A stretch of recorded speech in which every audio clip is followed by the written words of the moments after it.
Hi everyone, this is Biswajit, and in this video let us talk about how we can design and build a log ingester and a query interface system that can handle large volumes of log ingestion requests and provide a query interface to search these logs in real time. This is not just valid for log data but can be used for other types of data as well. This video is divided into three parts. In the first part, we're going to look at what log ingestion is and design a architecture for it. In the second part, we're going to see a quick demo of how all this is working together. Then we'll also perform load testing to see how our system performs on large volumes of log ingestion requests.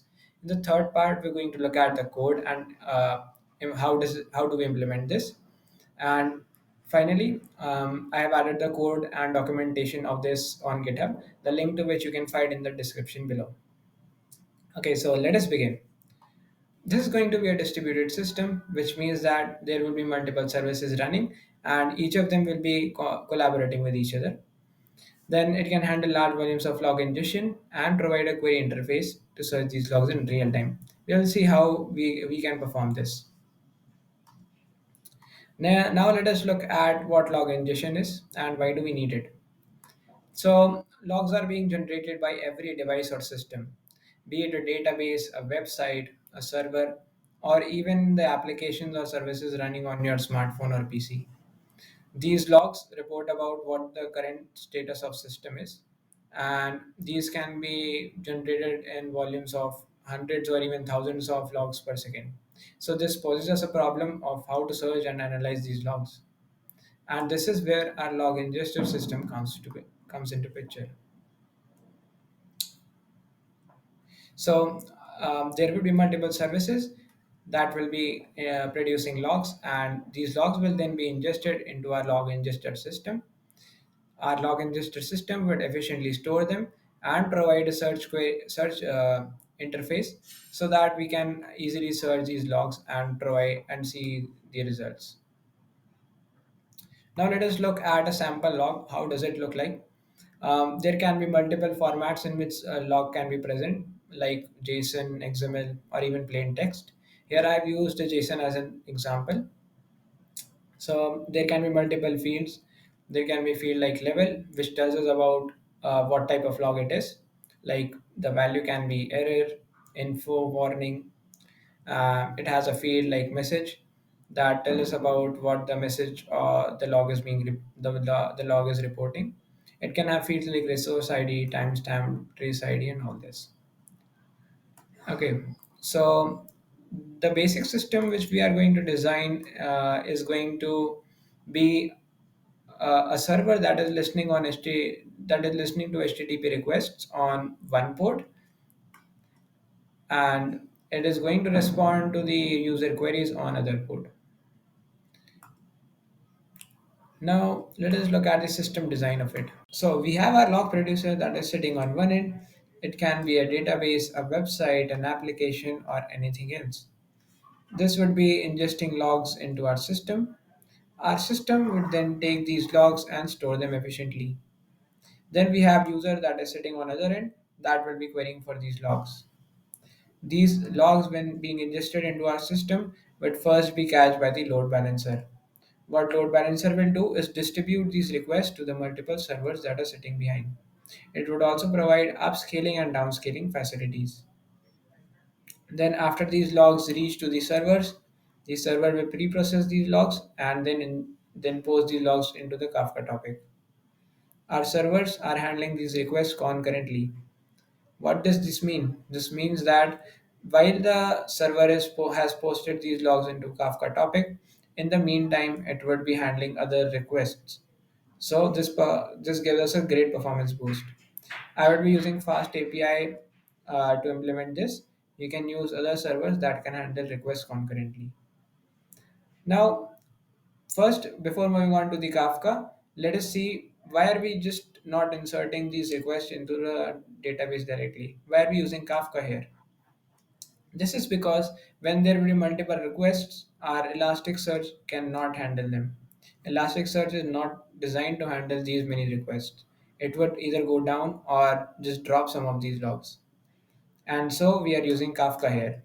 What Kafka does is it provides us a queue a message queue which can take up large number of messages and store them, and these messages can then be consumed by other services according to their capacity. And Kafka would then be handling these request message insertions and consumptions asynchronously. Now comes Kafka Connect. What it does is it provides an interface between Kafka and the database. It takes the messages or consumes them from the Kafka topic and inserts them into the Elasticsearch database. This is helpful. This is also helpful in doing bulk insertions. Bulk insertions are good because they are faster and they consume less amount of resources. Now comes our database. We are using Elasticsearch as our database. Elasticsearch is built on top of Apache Lucene, and it provides a facility that we can search the data as soon as they are inserted into the Elasticsearch database. And this is why this is a good option for our use case. Now we have a front end facing application. I'm using Flask. So what it will do is it would take logs from the database and provide them to the user according to their queries. And this is how our system has been built. Let's do a quick recap of what our system is. So the logs are being ingested into our system by the log producers. These are taken by the load balancers, which then distribute these requests to the server. The servers take this request, process them, and then post them into the Kafka topic. And they do this concurrently. So they are handling multiple requests in the meantime while the data is being inserted into the Kafka topic. And we have Kafka Connect, that is connection providing connection between Kafka and the database. And now the data is being stored into the Elasticsearch, and that is being stored very efficiently and quickly. Elasticsearch also provides a full-time text search and analysis, so that's another great thing. And we have our application that is taking data from the database and then providing to the user according to their queries. Now in the second part, let us see a quick demo of how this is working. Okay, so I am on a Ubuntu VM and I'll be doing it from this. You can do it on your own PC as well. So first of all, let us look at the folder. So after you have cloned the GitHub repo, it would look something like this. Once again, if you haven't followed the instructions, the GitHub repo link has been provided in the video description, so you can check that out. Also, make sure that you have unzipped the file in Connects plugin folder. Yeah, so this make sure that this file is unzipped over here itself. And now we are ready to run our Docker containers.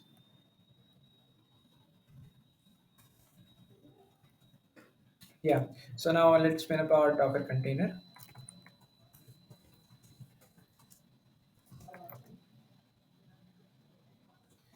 So these containers are being started. The Docker network has been created. This is our Elasticsearch service, Elasticsearch database. This has been started.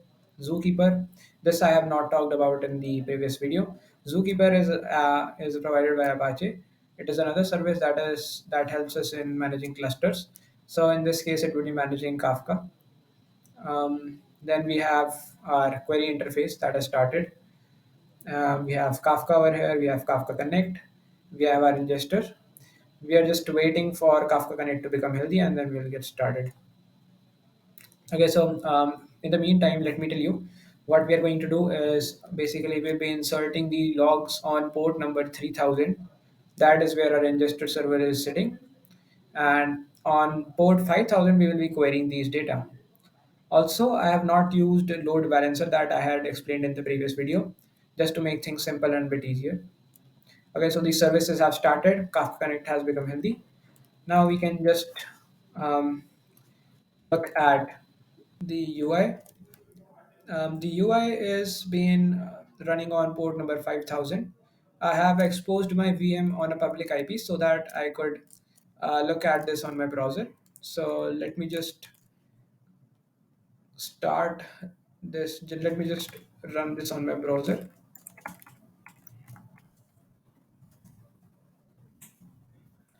So this is the UI. It has been made using simple Flask, Bootstrap, and jQuery. Bootstrap for simple UI and jQuery for fetching data. This has multiple fields, right? Multiple filters. These can be applied like, yeah. So we can use multiple filters. Let us check if we have something over here. Let us check if there is some log with the level named error. We have searched it and we can see that there are no results. Now let us insert one log and see if we can find it on our UI.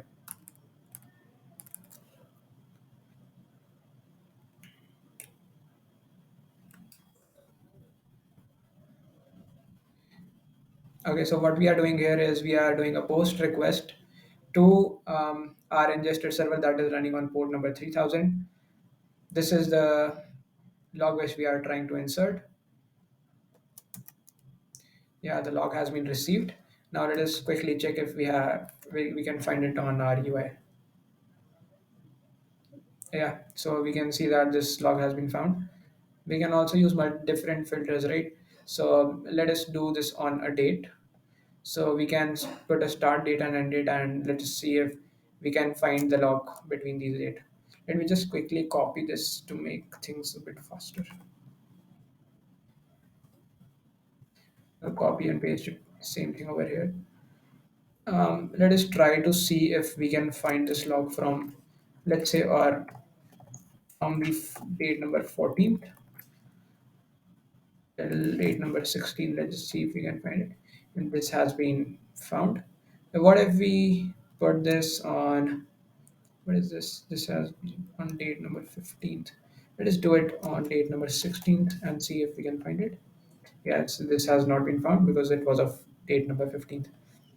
Okay, so now, now let us do load testing and let us see how our system is performing. But before that, let us first quickly check if how many number of records do our Elasticsearch database currently have. So yeah, Elasticsearch provides us an API, different APIs to search the database. So we are using a search API. So that we are what we are doing is we are counting the number of records present in the example topic index. Let us see. So there are total one records that we have just inserted. Okay, so we'll be performing load testing. Load testing for this we will be using Siege. Siege is a wonderful load testing tool. So let us first install this. It has already been installed on my system. Let us just check the version if it has been installed correctly. Yeah, it has been installed. Now let us do load testing on this. Let me first paste it and I will then explain what this is doing. So what we are doing is we are doing 10 concurrent requests for 10 seconds and we are sending this request to our ingester server that is running on port number 3000 and this is the log which we are going to insert. And now let us see how does it perform. Fingers crossed. Server is now under siege. Yeah, so we can see that 5014 hits have been made. Availability is 100%, 9.38 seconds elapsed time, 0.12 MB data transfer, response time is zero point zero 0.02 seconds, and transaction rate is around 534 transactions per second. That is pretty great considering that we are running this on a single server on a local machine, right? Yeah, so that's great. We are having 5014 hits. One thing I want to mention is that there is some issue with C that it is showing 5014 hits, but actually it has made 5024 hits. It is not considering some 10 hits. I don't know, but there's some problem with Siege. Now let us just check if we have these records in our Kafka. So for that, let me just copy and paste this. command. See what are the messages, how many messages are present in our Kafka topic.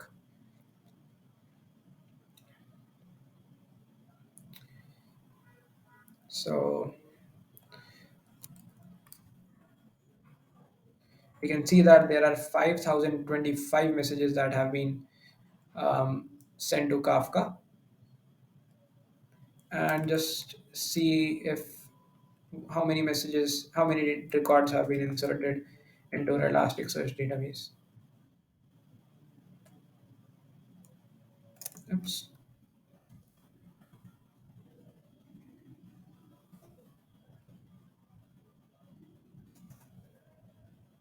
Yeah. So 5,025 records have been are present in the Elasticsearch database. So we have seen that these records have been inserted into our database. These records have first passed to Kafka topic and then been inserted into our Elasticsearch database. Now let us quickly check if the record can be viewed from our UI as well. But first, let me see what the record was. Okay, so the record said the level was info. Let me just check it if such type of record exists. Let me just switch off the date filter, info, and let us see if it is present or not.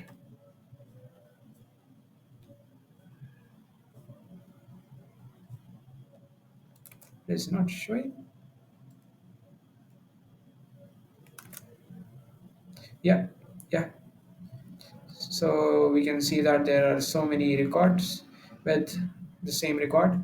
There are many more records, but I have added pagination so that the UI does not get overwhelmed by so many requests, so many logs on single page. Okay, so here we have seen the quick demo. Now in the next part, we're going to see the code and how we have implemented the system. Okay, so now let us look at the code and see how we have implemented this. We are on our Docker Compose file, and this contains instructions and about all the services that we are going to run.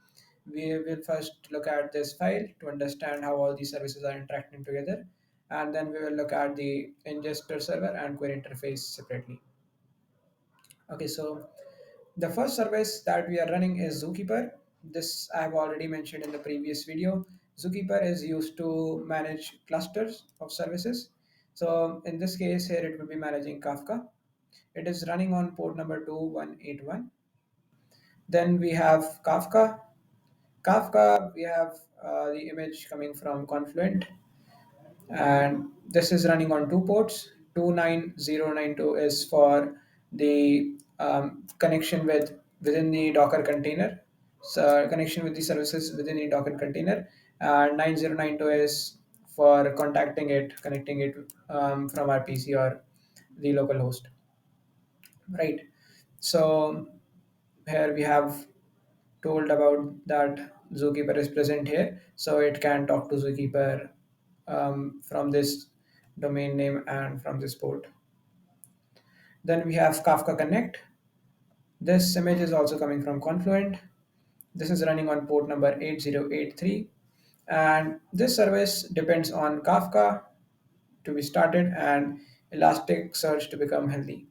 After Elasticsearch becomes healthy and Kafka has started, then only Kafka Connect would run, and that makes sense because Kafka Connect requires Kafka and Elasticsearch to start first. We also have a health check for Kafka Connect. So now let us move on. Here are some basic details of configurations of Kafka Connect. The important ones are connect key converter. So here we are using string converter and the value converter is JSON. You can use other converters according to your needs like Avro or I've used JSON here. Now, Elasticsearch service. The image is coming from Elasticsearch itself, and this is running on port number 9200, and we have attached a volume for it. We have the health check for it that we are using over here. Yeah.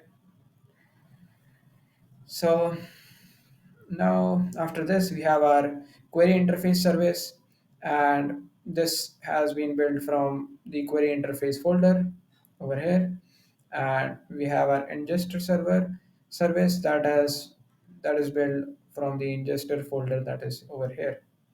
And both of and query interface, this depends on Elasticsearch to be started because it is connecting with Elasticsearch to fetch data, and our ingester server is dependent on Kafka Connect because if Kafka Connect is started, then only we can start ingesting our logs. Right. Now let us quickly look at our query interface and how we have written this. So this is our app.py file. We are importing the packages here. Then we are loading the environment variables, and then we are importing the model called log. Just let us look at what this is.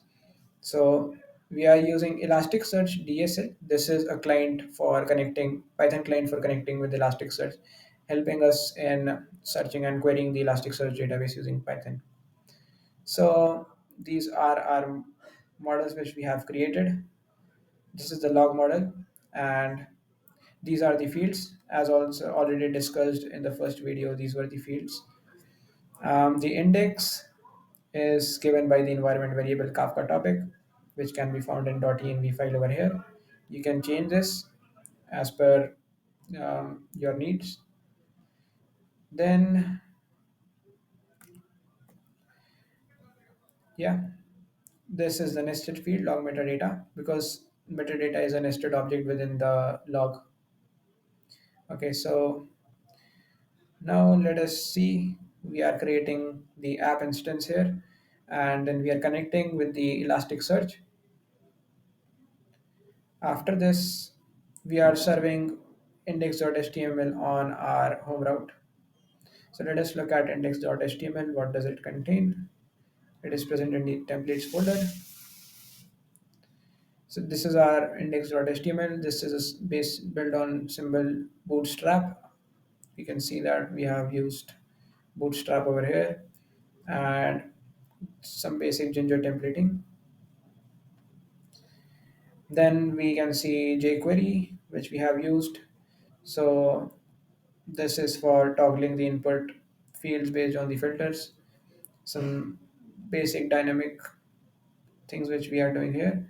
The main thing is this, how we are fetching the logs. So basically, oops, what we are doing here is whenever the form is being submitted, we are preventing it to get submit, and we are collecting the data from data, and then we are sending request to slash logs to get sorry, what we did here was we are collecting the values from the form field, and then we are doing a fetch to slash logs to get the logs for this form data, and then we will be showing it on our UI. So let us look at slash logs route, how we are fetching this. So basically, first we have created an instance for uh, we're creating search object on log model, right?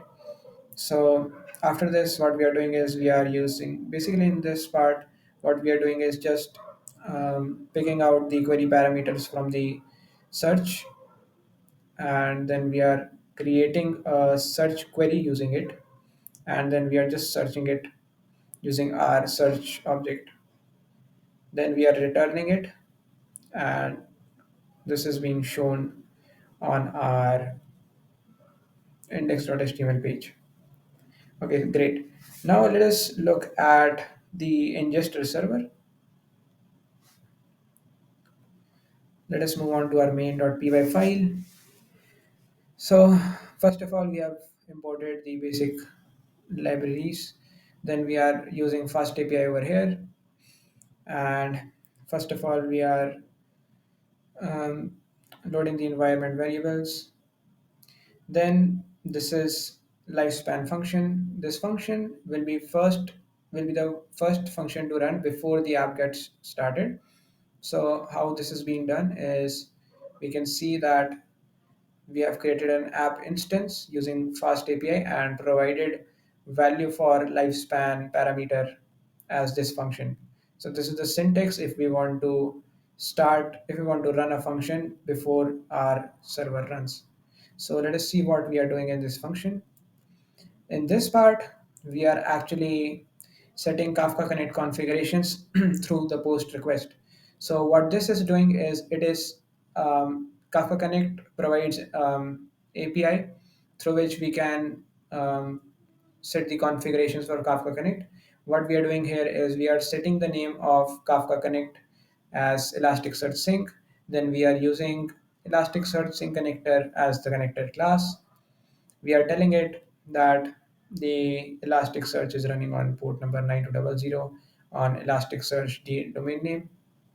This domain name is within the Docker cluster itself. Oops.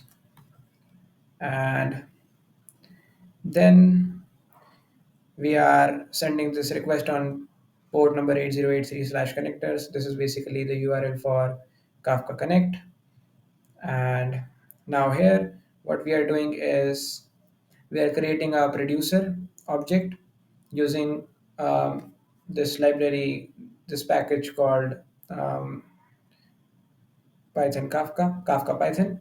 So this is another Python client which provides connection with Kafka and functionalities to search and store data into Kafka, send data to Kafka. So we are creating the Kafka producer here, and here the value serializer is this thing. So this is basically what we are doing here is value serializer is basically a lambda function which is just binary encoding this data, JSON data. Then this is then we simply have our slash logs route. So on this route where we will be going to insert the logs, and this is an async function as we have already talked in the first video.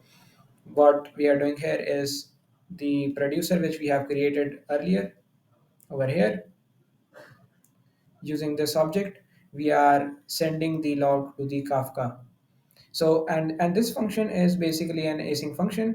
So this would be sending the request asynchronously, and we are directly returning the response. So this function will be running in the background, and we do not have to worry much about returning before even actually looking if the log has been inserted or not, because this function behind the scenes retries multiple times before failing. So we have some amount of robustness over here, and this is the code part of it. I have not gone into much detail of it. You can look at the documentation, and then you can also search Google and you can find out more details if you want to just get into more details of things, and hopefully you will find them. So thank you for watching this video, and see you next time.